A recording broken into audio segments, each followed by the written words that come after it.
Welcome to Mythosium, the channel where complex scientific ideas become clear, intuitive, and surprisingly human. Today we're exploring a question that shapes decisions, relationships, politics, finance, and history itself. Why are people so confident when they're wrong? This curiosity is more than a philosophical puzzle. It's a pattern woven into countless stories across human experience. Stories of failed predictions, disastrous decisions, misplaced certainty, and moments where individuals or even entire institutions believed in something so strongly that doubt never stood a chance. The irony is that overconfidence often feels like clarity. It feels reassuring, stabilizing, and strangely compelling.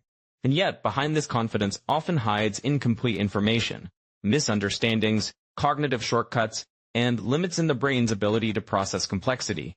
To understand the science behind misplaced certainty, it's useful to begin with a dramatic real-world example that has since become a cautionary tale in global finance. In the early 1990s, the young trader working at one of the world's oldest investment banks made a small mistake.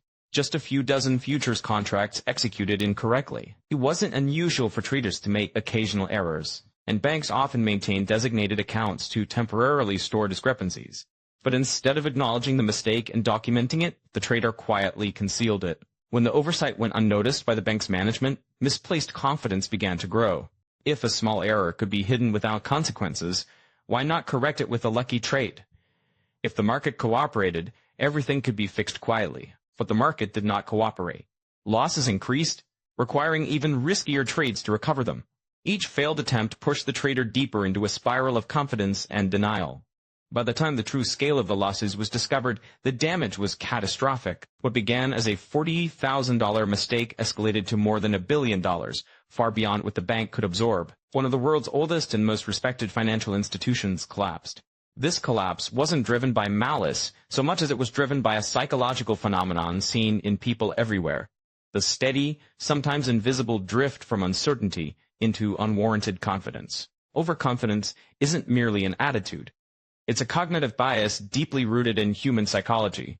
And, importantly, it isn't only found in high-stakes environments. Research consistently shows that most people believe they are better than average drivers, that their judgments are more accurate than others, and that they make fewer mistakes than the average person. Statistically, these beliefs cannot all be true, but the illusion persists because the brain is wired to use shortcuts, strategies that make quick decisions possible in a complex world, but which often produce distortions in perception. One of the most revealing demonstrations of this comes from simple knowledge quizzes. The striking result is that confidence consistently exceeds accuracy. People who claim they are 100% certain tend to be wrong far more often than expected. Researchers across decades have asked participants to answer true or false questions on general topics, from astronomy to geography to physics, and then rate their confidence in each answer. Even experts fall prey to this effect, demonstrating that deep knowledge does not necessarily protect against the illusion of certainty. The phenomenon has a formal name: miscalibration. Perfect calibration would mean that a person who claims to be 80% confident is right precisely 80% of the time. But human confidence rarely reflects reality so neatly. Instead, it tends to drift upward, inflated by cognitive shortcuts that favor decisive judgments over nuanced uncertainty. Why does this happen? One explanation is motivational. Humans want to believe they understand the world around them. Certainty feels safe and satisfying. Doubt feels uncomfortable and destabilizing. When faced with ambiguity, the desire to appear competent to others and to oneself can create an internal pressure to project confidence even when evidence is thin or contradictory. But the story is more complex. Some psychologists argue that overconfidence is not merely a product of ego or emotional comfort. Instead, it emerges from the brain's limited ability to hold large amounts of information in working memory. 1.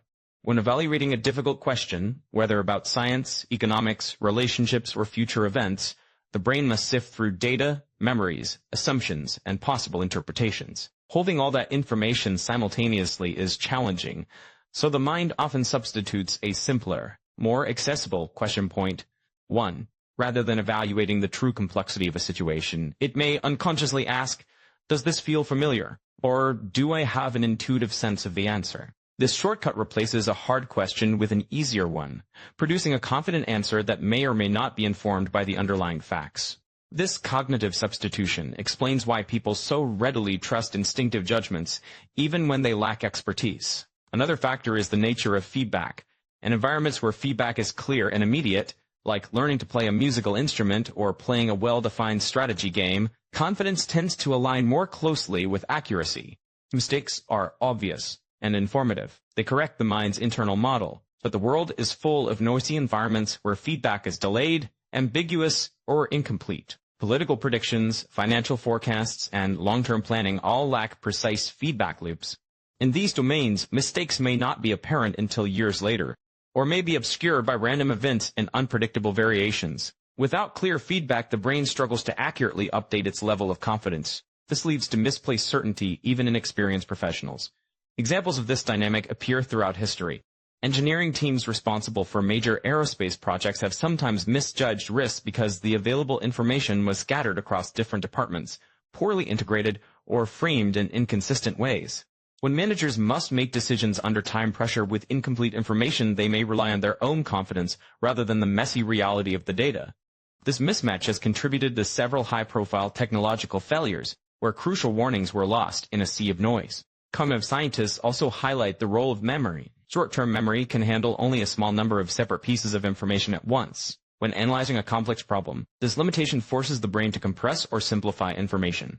People with lower working memory capacity tend to be more overconfident because they cannot retain all the relevant details needed to accurately assess their uncertainty. Even people with higher memory capacity become more miscalibrated when handling difficult tasks. Overconfidence is not only a cognitive limitation, it also has a social dimension.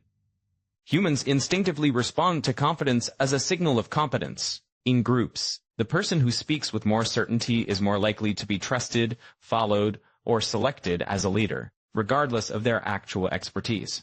Studies tracking group behavior show that individuals who naturally project confidence tend to rise in status and influence, even when their abilities are only average. Brain imaging research reveals that people feel more satisfied and motivated when hearing confident statements, making them more persuasive. This creates a paradox. Overconfidence can help individuals succeed socially even while producing inaccurate judgments. In competitive environments like business, politics, or academia, expressing high confidence can yield rewards even when it does not reflect genuine understanding. In this sense, overconfidence can function as an evolutionary strategy, enhancing social status and influence at the cost of occasional errors. But while small-scale errors might be inconsequential, overconfidence becomes dangerous when decisions affect large systems, institutions, or populations. Financial collapses, engineering disasters, and geopolitical miscalculations often share a common thread. Key decision-makers believe they fully understood a situation when, in reality, important uncertainties were overlooked or ignored. Given all this, the question becomes, what can be done to reduce overconfidence? The solutions are both psychological and structural. On the psychological level, the most effective tool is calibration, actively tracking outcomes and comparing them with predictions to learn when confidence is justified and when it isn't. People who regularly review their own accuracy tend to improve their judgments over time, developing a more realistic sense of their limitations. Another important factor is intellectual humility. This does not mean self-doubt or indecisiveness. It means recognizing that human knowledge has limits, that evidence can be incomplete, and that other perspectives may reveal information that one's own viewpoint obscures. People who cultivate humility tend to make better predictions and decisions because they integrate more sources of information and remain open to correction. Listening to dissenting voices also helps. When a person examines why others disagree and what information those others possess, they improve their understanding of the problem space. Groups that include diverse viewpoints tend to reach better conclusions than groups that reward dominance and unanimity. The individuals best calibrated in their confidence are not the ones who know the most. They are the ones who understand what they don't know. At Mythosium, exploring these mental patterns isn't just about preventing mistakes. It's about understanding the human mind more deeply. Confidence feels good, but accuracy requires curiosity, reflection, and a willingness to question one's own assumptions. If you enjoy uncovering the hidden mechanisms that shape human behavior, remember to subscribe to Mythosium. There are countless psychological puzzles, scientific insights, and unexpected discoveries waiting to be explored. Thank you for watching, and stay curious.